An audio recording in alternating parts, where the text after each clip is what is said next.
नवरात्रि का उपवास और भूखी सास। सास ने पकड़ ली थी नवरात्रि के उपवास रखने की जिद। 9 माताओं के लिए 9 दिन व्रत रखूंगी। मैया की भक्ति में शक्ति है। मैया हमारे परिवार को अपना आशीर्वाद जरूर देंगी। लेकिन अपना शरीर तो देखिए माँ जी, आपका एक पाँव घर में रहता है और एक पाँव डॉक्टर के यहाँ। फिर से बीमार हो गई तो जय माता दी के साथ राम नाम सत्य भी। अरे राम राम राम, कैसी बातें कर रही हो बहू। राम नाम सत्य हो मेरे दुश्मनों का। मुझे व्रत रखने से मत रोको बहू। वरना देवी माँ नाराज हो जाएंगी। नहीं, तुम्हारी सासु माँ नाराज हो जाएंगी। अरे पर माँ, भूखे क्यों रहना है? देवी माँ थोड़ी ना चाहती होंगी कि उनके भक्त भूखे रहें। और आपकी तो सारी मनोकामना पूरी हो चुकी है ना माँ। लालच है बेटा, लालच बुढ़ापे में भी खत्म नहीं होती। अरे तुम चुप करो जी। तुम्हारी भी उम्र है भक्ति भाव करने की। ज्यादा बड़बड़ की ना तो तुमसे भी उपवास रखवा लूंगी। हाँ। अरे रौद्र रूप क्यों धारण कर रही हो मेरी माँ। रख लो व्रत। ठीक है माँ, बस अपनी हेल्थ का ध्यान रखना। अरे उसकी चिंता तुम मत करो बेटा। मैंने टीवी पे देख लिया है कि व्रत में क्या क्या खाने से शरीर में कमजोरी नहीं होती।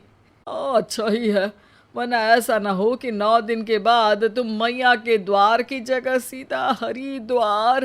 अरे तुम मुझे हरिद्वार क्यों भेजना चाहते हो? क्योंकि अब तुम्हें मायके तो भेजने से रहा। बाबूजी, क्यों माँ को परेशान करते रहते हो? अच्छा माँ, ये बता दो कि आपको व्रत में खाने के लिए क्या क्या चाहिए होगा। सास के सामने सब हार जाते हैं। माँ के कहे सामान को बेटा लेकर आता है। नवरात्रि का पहला दिन है। नाश्ता कर लो, स्वस्थ रहो, मस्त रहो। मेरा व्रत से ध्यान भंग मत करो। अच्छा ठीक है ठीक है। भूख लगेगी तो मेरी तरफ मत देखना। आई बड़ी।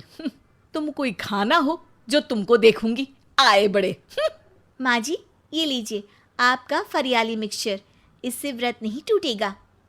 अरे इतना सा? दिन भर भूखी रहने वाली हूँ, थोड़ा तो और ला दे। पर ये सब तो सपोर्ट के लिए होता है ना माँ जी, पेट भर के थोड़ी ना खाना होता है। करवा चौथ का व्रत नहीं रख रही हूँ जो कुछ ना खाऊं पीऊं। हाँ यार, ये तो मैंने सोचा ही नहीं। तुम इतने सारे व्रत रखती हो तो मेरे लिए करवा चौथ का व्रत क्यों नहीं रखती? अरे जुबान पे तुम्हारा नाम न रखूं, व्रत क्या खाक रखूंगी तुम्हारे लिए। माँ के कहने पर बहू और भी फरियाली ले आती है, जिसे खाकर माँ डकार मारती है। इतनी जोर से डकारोगी तो दुर्गा मैया भी डर जाएंगी। तुमने तो उनके शेर से भी तेज आवाज निकाल दी। अरे शेर के जैसा पंजाबी मारती हूं मैं, देखना चाहोगे? तुम्हें पता है ना, व्रत रखते समय हिंसा वाली बातों से, विचारों से और बुरी चीजों से दूर रहना चाहिए। सही कहा, बुरी चीजों से दूर रहना चाहिए। इसीलिए तो तुमसे दूर जा रही हूँ, दूसरे कमरे में। सास ने कई सारी ऐसी चीजें खाई जिनसे व्रत ना टूटे। बहू, सब्र का फल मीठा होता है। इसका मतलब ये थोड़ी है कि तू मुझे शाम तक फल नहीं खाने देगी। माँ जी, 1 घंटे पहले ही तो आपने इतना सारा। अरे एक खाता ही बना ले, उसमें लिखा करे कि मैंने कितना खाया, कितना पानी पिया। अरे नहीं नहीं माँ जी, मैं अभी फल लेकर आती हूँ। जोर से बोलो। नहीं माँ जी, मैं फल लेकर आती हूँ। अरे ये नहीं, जोर से बोलो, जय माता दी। सासू माँ एक साथ बहुत सारे फल खा लेती है। माँ जी, इतनी जोर से मैं डर गई। अरे भक्ति की शक्ति की पुकार है। पुकार नहीं, डकार है। हाँ हाँ ठीक है ठीक है। चिप्स और लेकर आना जरा, उससे भी व्रत नहीं टूटता। माँ जी, आज ही सब खत्म हो जाएगा, नाश्ते का ही टाइम है। अरे ठीक है ना बेटा, मैं अब कुछ खाऊंगी ही नहीं, तुझे इतनी तकलीफ है तो। नहीं नहीं माँ जी, मेरा मतलब था कि उपवास में सिर्फ इतना खाना चाहिए जितना शरीर के लिए सही रहे। स्वाद के लिए खाने से तो अच्छा है कि उपवास ही मत रखो। माता जी की कृपा तो वैसे भी बनी ही रहती है। अरे वाह बहू वाह, एक ढोलक और हारमोनियम भी लेकर आना और प्रवचन करने लग जा। श्री श्री 108 बहु ईश्वरी माता। माँ जी, मैं आपके लिए चिप्स लेकर आती हूँ।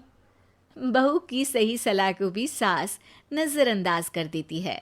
थोड़ी देर में बहू सास को चिप्स लाकर दे देती है। आलू की चिप्स, आहा, मजा आ गया। आलू किसी भी सब्जी में चला जाता है। आलू पनीर, आलू पालक, आलू टमाटर, आलू भिंडी और तो और पराठे में भी चला जाता है। वैसे ही इंसान को भी हर स्थिति में आलू जैसा होना चाहिए। थोड़ी देर में वहाँ ससुर जी आते हैं। क्या चिप्स खा रही हो? अरे नहीं जी। दिख तो चिप्स ही रही है। अरे तो पूछ क्यों रहे हो? अरे गुस्सा क्यों हो रही हो? उपवास में गुस्सा नहीं करना चाहिए।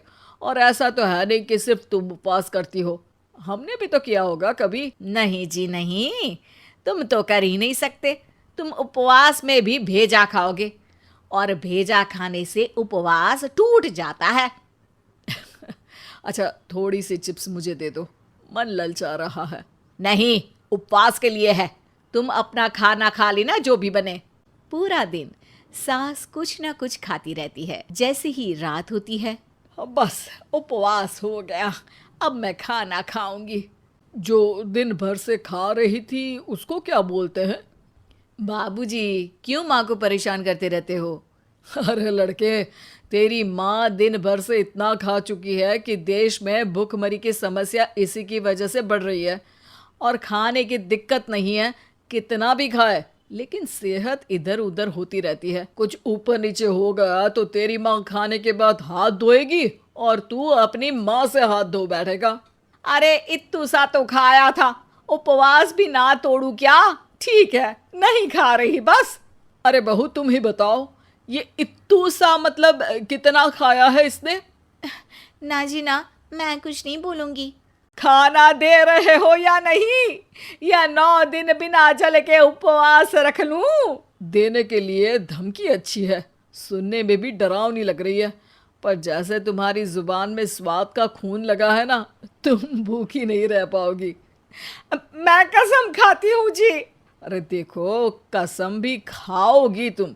अरे कुछ और दे दो इसको खाने को। ये ले, दाल चावल खा ले बस। डॉक्टर भी कहते थे कि माँ को आए दिन पेट से जुड़ी समस्या रहती है।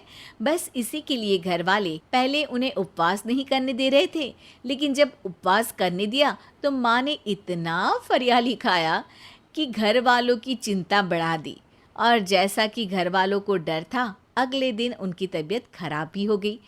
डॉक्टर को बुलाना पड़ा। अरे जितनी बार आप बीमार होते हो उस हिसाब से तो मुझे एक क्लिनिक आपके घर में ही खोल लेना चाहिए। या फिर क्लिनिक में ही इनका एक अलग कमरा बनवा देते हैं डॉक्टर साहब। बाबूजी, पिताजी, मेरे जनक, क्यों हमेशा मजाक करते रहते हो? डॉक्टर साहब, माँ का पेट खराब है। क्या खाया था? जो मिला, जो दिखा, सब कुछ। अरे बस भी करो जी। बस तो तुमको करना था खाते वक्त।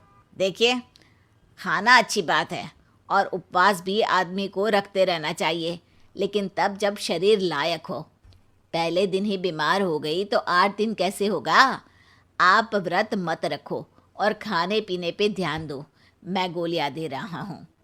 आप भी कुछ खाने को ही दे रहे हो? हाँ, इससे जल्दी ठीक हो जाएंगी। समझ गई हैं आप? अब तो ठीक ही होना है ना मुझे।